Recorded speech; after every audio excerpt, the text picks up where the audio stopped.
सभी भाई बहनों को जय मसीह। आपका स्वागत है एक बार फिर से हमारे इस वीडियो में। तो मेरे प्रिय भाई बहनों, उम्मीद करती हूँ कि आप जहाँ होंगे परमेश्वर ने आपको भला चंगा रखा होगा।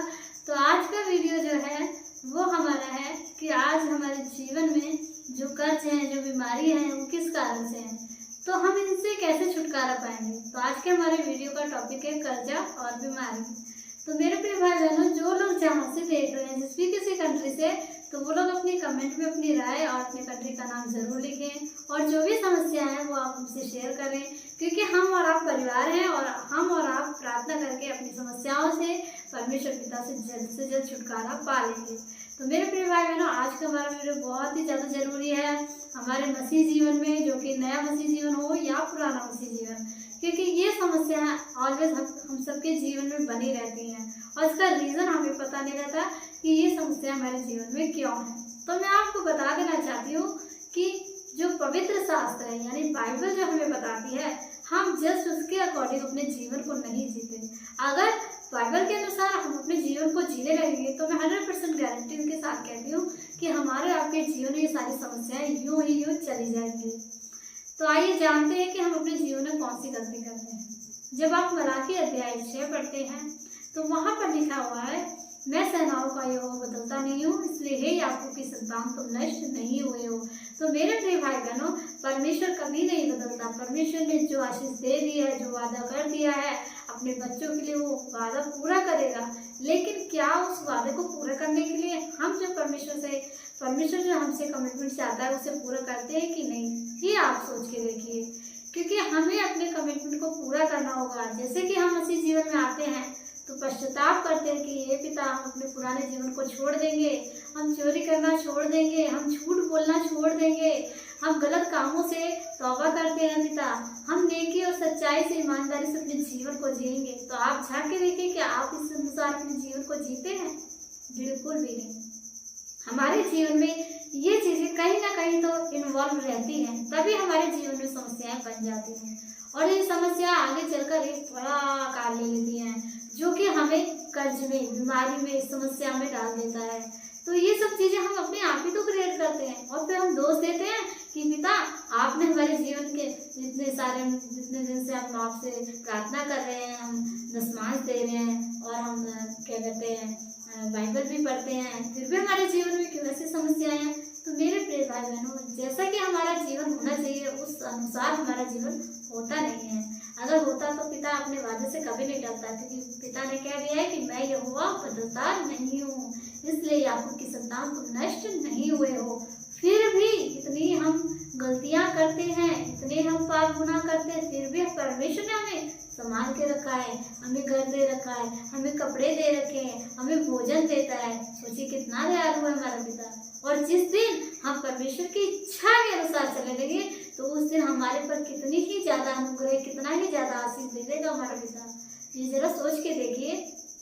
तो इसलिए आपको चाहिए कि आप परमेश्वर के वचन के अकॉर्डिंग चलें। परमेश्वर का वचन मलाकी 6 अध्याय हमें बताता है कि तुम लोग अपने पुरखाओं के समय से ही मेरी विधियों से, मेरे नियमों से हटते आए हो, डरते आए हो और तुम मुझे लूटते हो और मुझे धोखा देते हो। क्यों परमेश्वर को हम धोखा देते हैं कि नहीं? आप ये कमेंट करके जरूर बताइए। बिल्कुल, हम परमेश्वर को धोखा देते हैं। हम अपने समय का दशमांश नहीं देते, हम अपनी रोजी रोटी का दशमांश नहीं देते।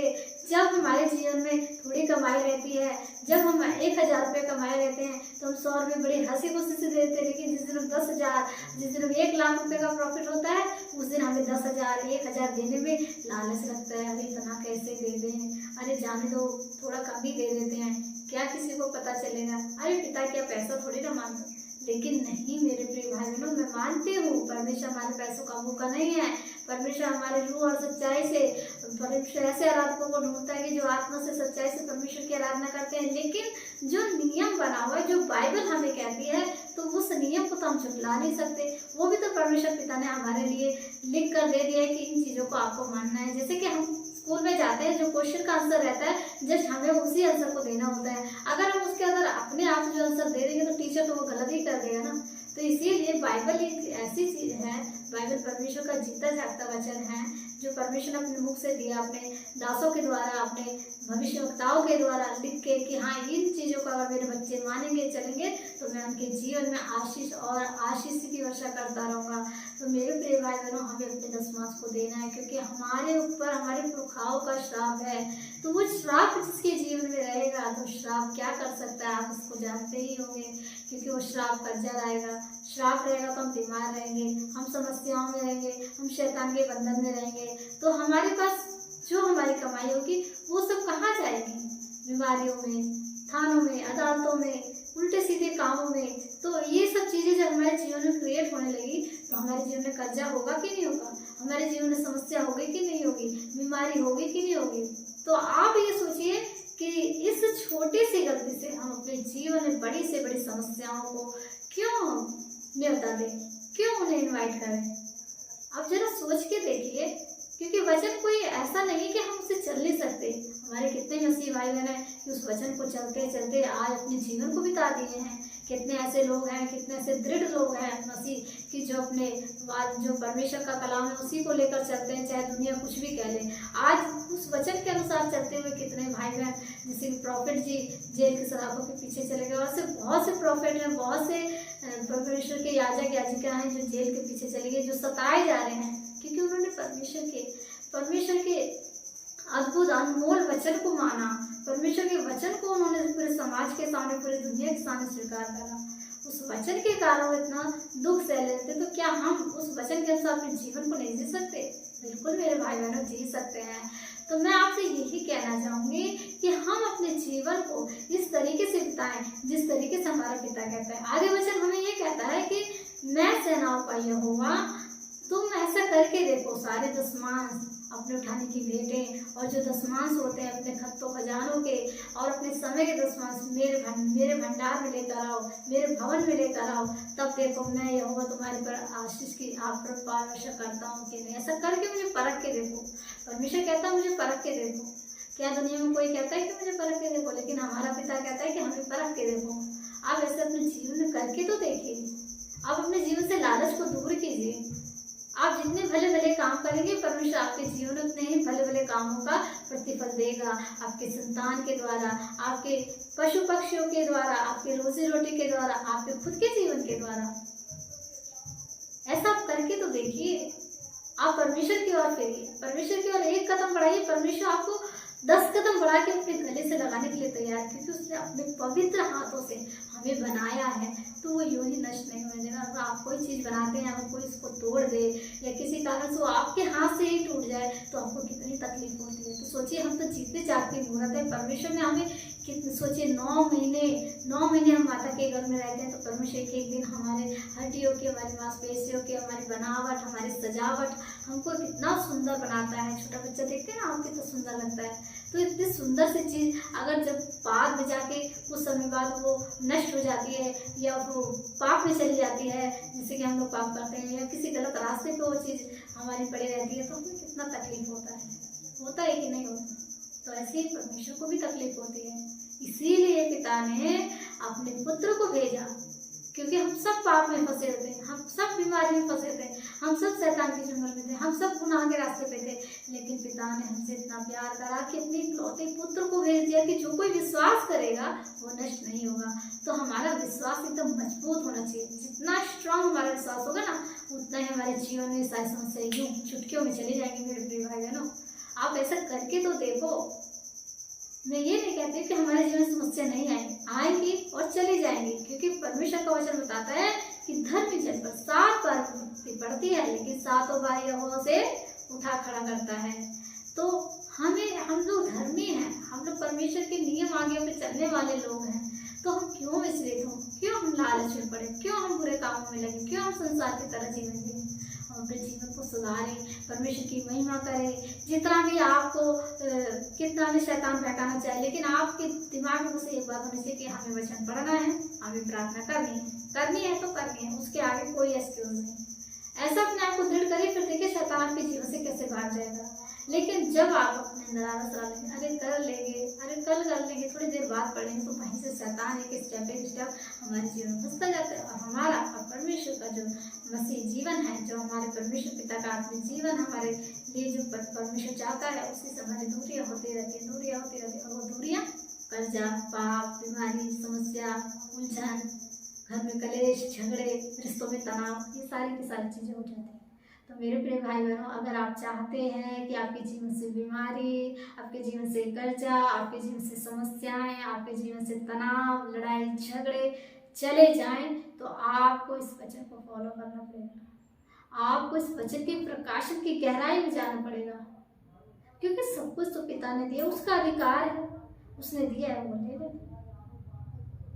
और परमेश्वर का वचन ये भी कहता है कि तुम्हारी भूमि की उपज को नाश करने वालों को मैं ऐसा भड़कूंगा, यानी शैतान को परमेश्वर ऐसा डांटेगा कि निकल इसके जीवन से, ये मेरा बच्चा है, निकल जाए इसी वक्त।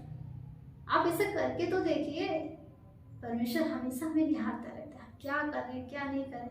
परमेश्वर की योजना के अनुसार हम, अगर परमेश्वर की योजना होती है तभी हम वचन पढ़ते हैं, परमेश्वर की योजना होती है तभी हम सीधे रास्ते में चलते हैं। परमेश्वर की योजना थी कि हमें और आपको बुलाया, वरन और संसारिक लोगों की तरह हमें भी परमेश्वर छोड़ देता है, क्योंकि नहीं, परमेश्वर ने आपसे हमसे प्यार किया है, हम आपको की संतान है।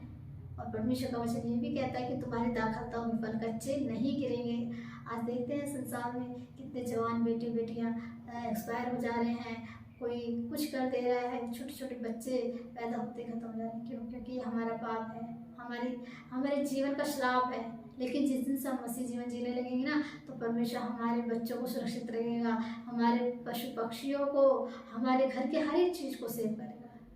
क्योंकि परमेश्वर जानता है कि जो चीज़ें हमें परमेश्वर ने दे रखी हैं, तो उनसे हमें लगाव होता है, उनसे हमें प्यार होता है।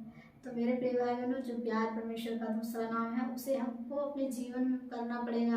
हमें प्यार से अपने परमेश्वर के वचन को एक्सेप्ट करना पड़ेगा, हमें प्यार से, मोहब्बत से एक दूसरे को वचन को बताना पड़ेगा, परमेश्वर का सुसमाचार सुनाना पड़ेगा, अपनी कमाई, अपनी रोजी रोटी के दशमांशों को निकालना पड़ेगा, अपने श्रापों को देना पड़ेगा, और अपने सारे कर्जों और बोझों को जब परमेश्वर के हाथ में सौंप के परमेश्वर की समझ का सहारा लेते हुए चलेंगे ना, तो हमारे जीवन से समस्याएं यूं ही चली जाएंगी, हमारे जीवन से कर्जा यूं ही चला जाएगा।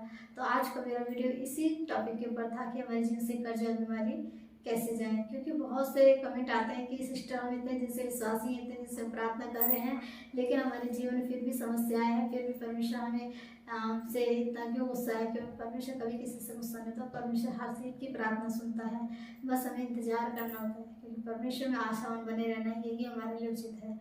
और परमेश्वर क्या नियोजित करके रखे रहते हैं, परमेश्वर क्या प्रतिफल देने के लिए रखे रहते हैं, वो तो परमेश्वर ही जान सकते हैं। तो मेरे प्रिय भाई बहनों, आज का जो वीडियो है, आज का जो वचन है, सचमुच आप उसकी गहराई में जाके फिर से पढ़िए, और जो भी जैसा भी आप परमेश्वर से प्रार्थना करके पढ़िए। और जब आप प्रार्थना करें तो अपनी बातों को, अपने दुखों को कह के कर कि हे पिता, ये बीमारी हमारे जीवन से जाए, हे पिता हमारे कर्ज को ले ले, हे पिता हम ही से पाप गुनाह हुए, हमारे ही लालच लोग के कारण, हमारे ही संसारिक में लोगों के कारण ये सब चीज़ें आई हैं, पिता हमें क्षमा कर। इस तरीके से आप प्रार्थना कीजिए, इस तरीके से आप वचन पढ़िए, तो देखिए आपके जीवन से समस्याएं, बीमारियां, बंधन, कलेश, हर चीज़ चला जाएगा। कुछ भी नामुमकिन नहीं है, क्योंकि परमेश्वर से बड़ी हमारी समस्या नहीं है, परमेश्वर से बड़ा हमारा कर्जा नहीं है, परमेश्वर से बड़े हमारे जीवन का कलेश नहीं है, क्योंकि परमेश्वर सबसे बड़ा है। और इन सब चीज़ों को हमारे जीवन से दूर कर सकता है, हमारे जीवन में आशीष की वर्षा कर सकता है, हमारे जीवन में हर एक आशीष और हर एक तरह के हमारे जीवन में ऐसे लाभ देगा परमेश्वर। ऐसा हमारे जीवन को बदलता जाएगा ना, हमारा आत्मिक जीवन में सुधरता जाएगा। क्योंकि परमेश्वर को पता है कि हमें किस चीज़ की ज़रूरत है। हम संसार में आए तो परमेश्वर को पता है कि हमें क्या चाहिए क्या नहीं, हमारे मांगने से ही पहले पता रहता है।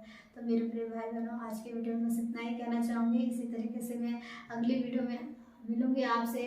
आप सभी को मेरा प्यार भरा जय हिंद।